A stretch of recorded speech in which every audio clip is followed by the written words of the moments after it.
is how the Batman died.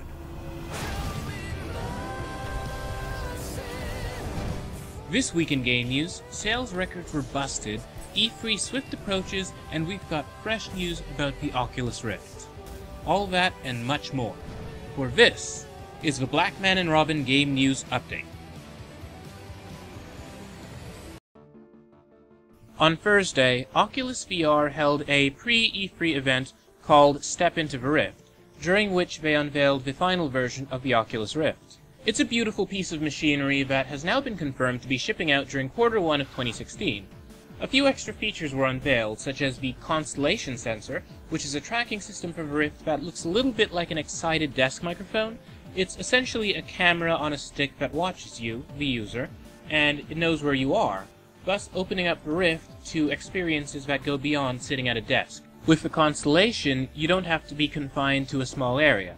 Additionally, Oculus VR has teamed up with Microsoft, and the fruit of this is that an Xbox One controller will ship out with every consumer Oculus Rift. However, the Xbox One controller hasn't been designed with VR in mind. Rather, the Oculus Touch has been. The Touch, as unveiled at the end of the event, is a rather neat controller split into two parts. Hidden inside its half-moon shape is a matrix of sensors that picks up on your finger positions. Of course, it also features an analog stick, buttons, and a trigger on each half. It's really cool, but it's not shipping with the Rift at launch. According to Palmer Luckey, it's coming out sometime in the first half of 2016. Also revealed during the Step Into the Rift event was Insomniac Games' next project, Edge of Nowhere, a third-person action game that's been built from the ground up for VR. It's set in the mountains of Antarctica. You're on a mission to save a lost expedition team, but along the way, you'll see strange things and run the risk of losing your mind. It seems to be inspired by the works of H.P. Lovecraft, though thus far there hasn't been any confirmation of Cthulhu.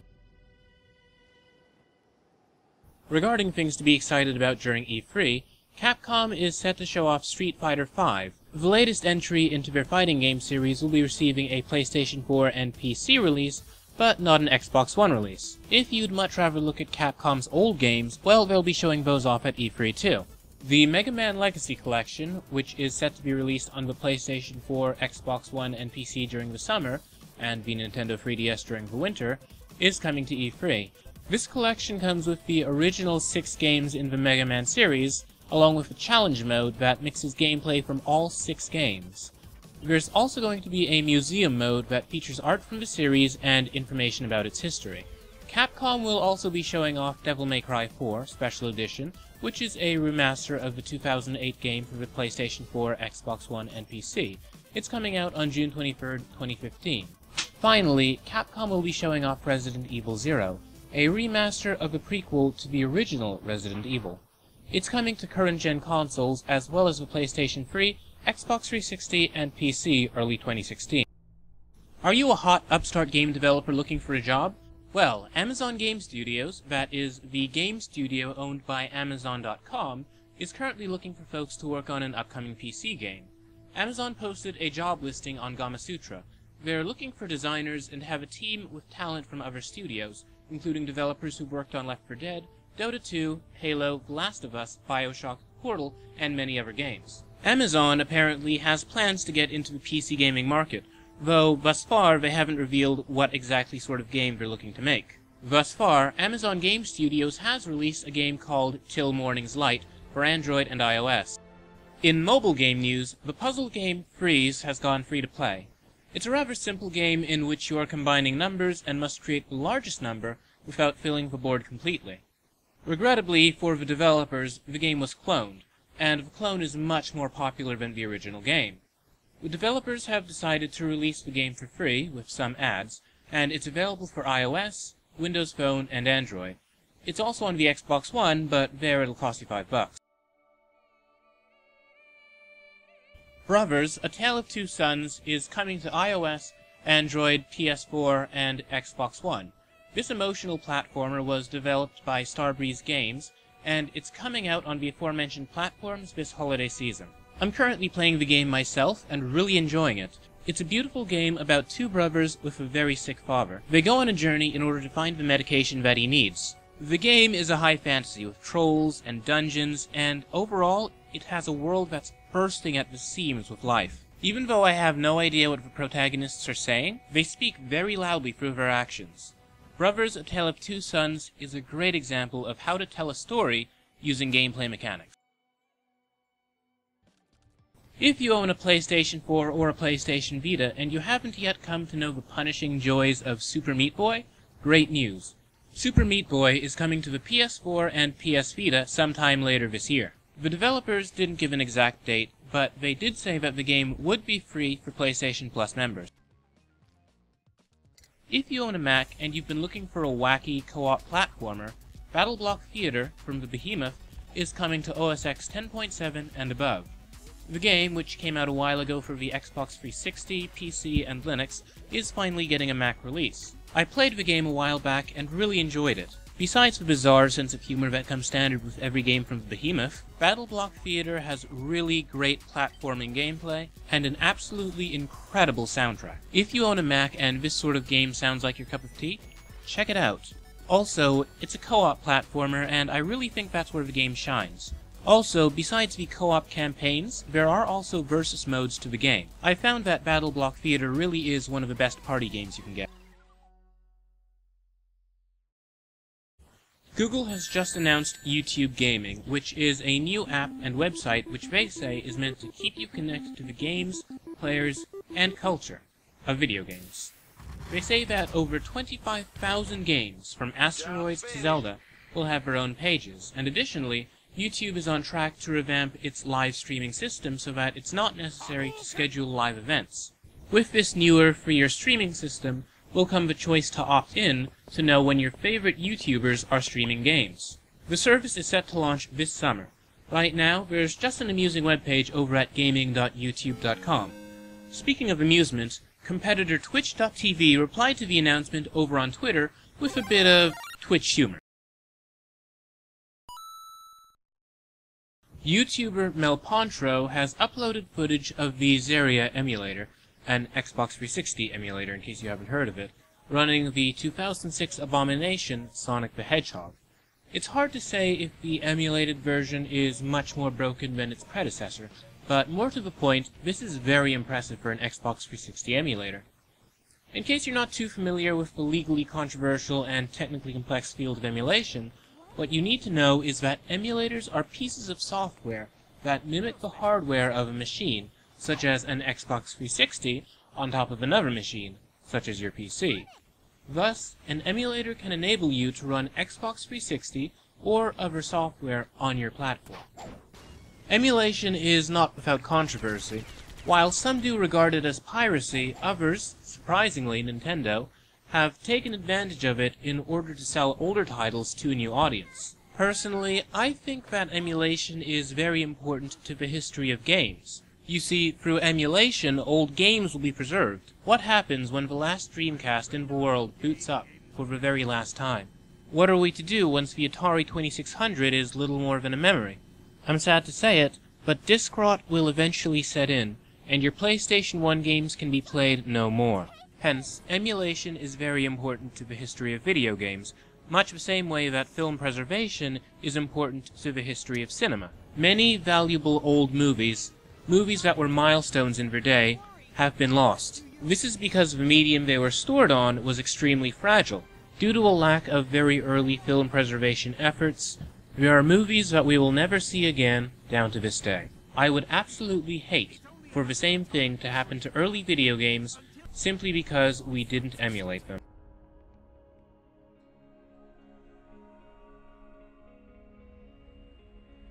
In sad news, the MOBA Infinite Crisis will be shutting down on August 14, 2015. In case you haven't heard of Infinite Crisis, it's a MOBA that takes various DC characters from various DC universes and combines them into a single game. The game was decently received. While it wasn't exactly underwhelming, a lot of critics weren't exactly overwhelmed by its quality either. They were essentially whelmed. I got to play a bit of it myself, and it's not a bad game by any stretch of the imagination. In fact, it makes good use of its setting and IPs. Unfortunately for Infinite Crisis, it didn't seem to do enough to differentiate itself from the tide of MOBAs that seems to be ebbing out. The game is still available on Steam for PC, so get in and play it while you can. What do you fight for?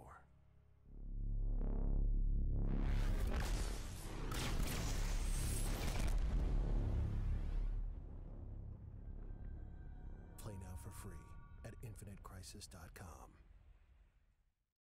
Moving on to sales numbers, The Witcher 3 Wild Hunt sold over 4 million copies.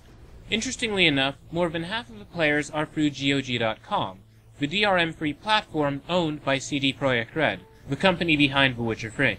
Meanwhile in Nintendo Land, the Nintendo 3DS has been revealed to have sold 15 million units in the United States. The devices have seen a fair bit of a sales bump thanks to the release of the new Nintendo 3DS XL, which inexplicably doesn't come in non-XL form, but that's beyond the point. They're selling like hotcakes. I imagine, too, that the release of Smash Bros. For the 3DS has likely helped their sales. Finally, the Kickstarter for Bloodstained, Ritual of the Night, became the most successful video game Kickstarter in history when it raised $5,545,991. The game is a follow-up to the Castlevania series by Koji Igarashi, who wanted to continue the series, but not in the way that the higher-ups at Konami would have allowed. Thus, he Kickstarted? I'm declaring Kickstarted a real word tonight. Well, he Kickstarted a brand new game and saw great success for it. The game is set to come to the PC, Xbox One, PlayStation 4, Wii U, and PlayStation Vita. A Kickstarter project that caught my eye was for The Lost Pisces, which is an action game set to be released July of 2017. The developers are making very big promises. It's a sci-fi retelling of The Little Mermaid, not the happy Disneyfied version, but the sadder Hans Christian Andersen fairy tale of yore. You play as a rough-and-tumble fellow who discovers an aquatic android in search of a soul, a raison d'etre, a good reason for being. The two of you go on a journey together, stuck in a damaged, possibly futuristic urban setting. Also, there are massive, think Shadow of the Colossus-sized, bosses, which look pretty awesome. To be honest, I'm not totally sure of what to make of the game. The developers are saying that the game relies on procedural emotional AI. That's a lot of big words, and that's a very big promise. Essentially, that your computer will have feelings. I'm not sure it's quite that complex, though the game probably will support strong interactive design that employs little clues that you, the player, provide by your behavior. The developers are currently integrating Kinect support, and while using a Kinect with the game will be completely optional, apparently it has something to do with what they're promising for the emotional aspect of the game. Again, though, you can enjoy the game without a Kinect. It's set to be released on Windows, the Xbox One, and PlayStation 4. Personally, I'm putting my hat into the ring for The Lost Pisces. The developers are aiming high, and I have a pretty good feeling about the game. Cinematic moments of the gameplay, what's going on, capturing moments of the story, really just showing what's going on, the connections between the two characters, and they're evolving through the game. Eventually, we want you to just accept her in your mind as being this other entity that, that you grow real emotional attachments to, and you discover things with her, and you go through the story with her, and you feel that the voyage that both of you have had during the game is exactly that. It is your story. As you can see, we're extremely excited about where The Lost Pisces is going, and we really hope that you're as excited as we are. If you choose to contribute and help us out, we'll consider you part of the team, and we'll ask for your opinions through different polls and lots of different webcasts as well to keep you guys up to date with where we're going with the game. So we hope that you choose to contribute to the project and become part of the team working on The Lost Pisces.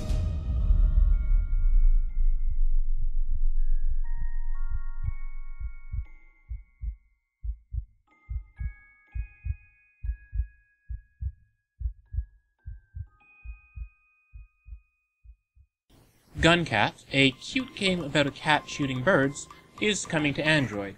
It's been out on iOS for a little while. This one caught my eye as I really like the art. There's something darkly humorous about the style, but it doesn't cross the line over into uncute. It manages to stay in cute territory, somewhere along the lines of newspaper cartoon cute.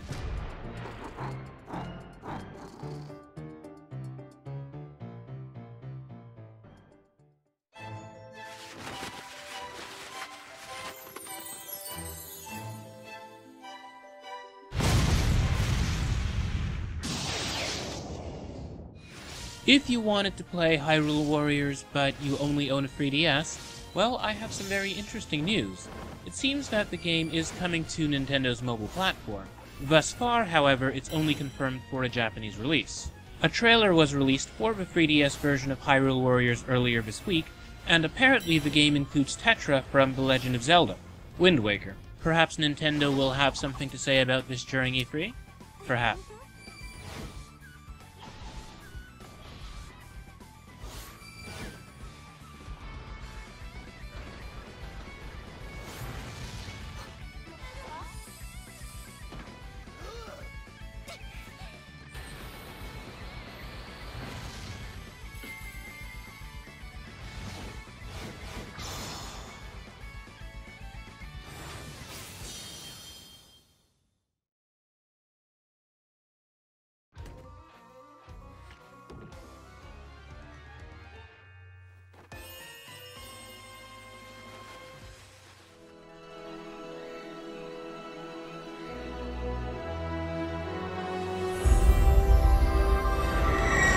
This is the story of a Lombax named Ratchet and his robot friend Clank and the muscular, irresistibly handsome hero who helped them save the galaxy. Insomniac Games will be bringing Ratchet & Clank to the PlayStation 4. The series is getting a reboot, and the characters are getting a new origin story. A first trailer has been released for the game, which is based on the upcoming movie, which is based on the game which was originally released on the PlayStation 2. It's set to come out spring of 2016. This isn't the first time that a game based on a movie based on a game has been released. There was the Prince of Persia video game that was released for the Prince of Persia movie for the Prince of Persia game, and then too there were the Street Fighter games for the Street Fighter movie abominations that shall not be mentioned. But for me, it was Tuesday.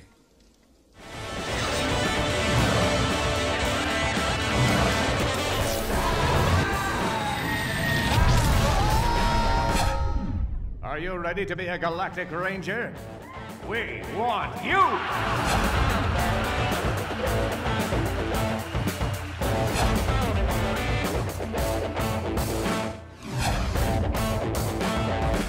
The Dota 2 Reborn beta has been announced. This is a big overhaul for Dota 2. The changes for Valve's beloved MOBA will be great, and include a reworked GUI, a new engine, and custom games. Valve will be releasing details of the update week by week. This week, they focused on explaining the upcoming user interface changes. They look fantastic thus far, thanks to the new UI framework, and some of the changes that will be made to the matchmaking system look great, such as the Party Beacon, which lets your friends know that you're open for a game, and an improved Friends menu, which lets you see who's available to play. The tutorial is also on track to be updated. Hopefully, it'll be more realistic and come with Russian lessons. Next week, we'll learn about the much-anticipated custom game. The Red Solstice is set to come out on July 9, 2015 for PC. It's currently available in early access on Steam, and it looks really cool, in a kinda creepy sort of way. You see, the Red Solstice is an awful lot like XCOM, except it's mixed in with Alien. I'm not talking about the bug-eyed monsters from XCOM either. The Red Solstice, you see, draws inspiration from the film Alien. It aims to be a horror strategy game. If you want to be scared with friends, the game also features an 8-player co-op mode. Thus far, it's gotten great reception on early access, and will probably be worth keeping an eye on. Finally, the 2015 Steam Summer Sale has kicked off. There's a bizarre monster game, as we're calling it, that's a weird version of Cookie Clicker, except it's massively multiplayer and still manages to be addictive somehow, Frankly, if you want to click many, many times on monsters for imaginary trading cards, well, good for you. If you're wondering what to buy, check out our video on the top 10 games worth getting this year. We've got a bunch of games of all sorts that absolutely deserve your attention, and your dollars. Get ready for next week, as we'll have all the best news from E3. Until then, enjoy this glowy new trailer for Megasphere. It's a very pretty sci-fi platformer that's set to go into beta sometime soon. It promises lots of challenge and no hand-holding. Oh, and tons of glowing particles. That's it for this week's game news. Be sure to follow us at Blackman and Robin on Twitter for all the latest game news, reviews, previews, and interviews. Be sure to follow me at Jordan_Cameron for my other views.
Such a funny feeling seems to creep on me.